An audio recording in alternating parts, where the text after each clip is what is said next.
When you're first setting up your event with HelloFund, the very first thing that I recommend is going to your auction settings.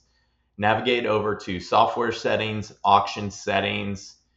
I really like to go through each drop down just to make sure we're getting our pages set up properly.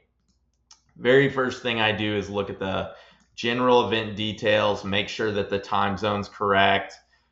Do we want to allow max bidding and your event start time? So just going through each one of these, some of the important ones that you want to highlight. If you do have a gala event with an auction component, I would probably set allow bidder registration to no at first, just because if you're selling tickets and sponsorships through us, you're going to want to have that set to no right now. Allow mobile check-in. It really depends on the type of event you're having and if you want people to check in on their phone. Specifically, I like when people check in person so that I know that when they arrive at the event, you can check them in, hand them their bidder number. So it really just depends on what type of event you have and if you want that mobile check-in. A few other things that I would recommend are requiring the credit card info. I do like that set to yes. That allows you to get the credit card for when people are doing ticket sales through us or sponsorships, and also when they're going to sign up to register for the auction. And then some other things that you can go in to do is set up a customized welcome email when you set up your registration. And we've got some templates that you can utilize for these types of welcome emails as well that I can share with you a little bit later. And then we can go into Butler settings. Our Butler settings are for event night check-in. So when someone checks in on at your gala or golf tournament and they want to receive and you want all your guests to receive a welcome text. So once you have this set to yes, you can go in and set up your welcome text with some key uh, with some of our short codes with their first name, a table number if it's associated with your event.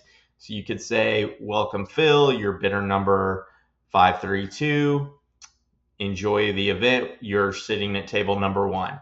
And you can have that link for them to bid in the auction as well. And then going down, we've got our payments. Usually, you'll want to have bid kit payments selected. So that's bid kit payments is the what you'll receive on the deposit as well. So you can share that with your accountants. And then in order to cover the credit card processing fees or admin fees, I always like using 3.6269. So it's going to be slightly higher than 3.5% because you want the donor to cover those fees. If the donor doesn't decides not to cover the fees, then it will be that flat rate 3.5%. 3.5% across the board. When a donor covers the fees, it's always going to be slightly higher in order it to get to net to 100% of the donations for you. If you have any questions on that, please let me know. But this is standard across the board of our of software companies that we've worked with, and so that'll net it to 100% of the funds when you. And then allow guests to opt out of admin fees. As a best practice, I like giving the donor the option to opt out of admin fees. You don't have to give them this option. It really just depends on your organization and what you feel comfortable with. And then we've got some other options here. Sending a silent auction winning text message. You can go in and customize this. Guests can check out from their phone. I usually set this to yes.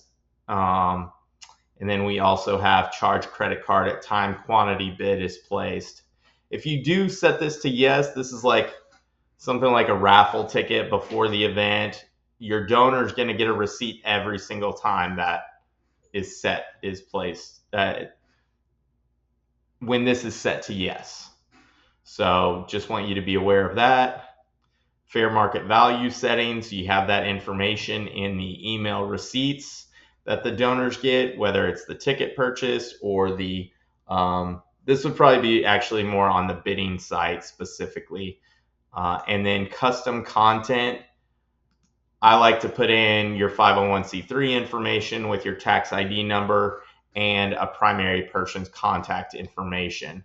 So it's a great place to put that information, so you just get that set up as well. You can also put some of your goals on here, a countdown clock if you want to show that on your auction page countdown as well. So, and you can play with these and see what works and doesn't work for your specific event. Then the only other thing I wanted to show you is going back up here, you can go to the event settings and you can look at the event information. You can change your event name here, your primary event support contact, as well as your logo right here. You can add in here too. Thanks. Let us know if you have any questions.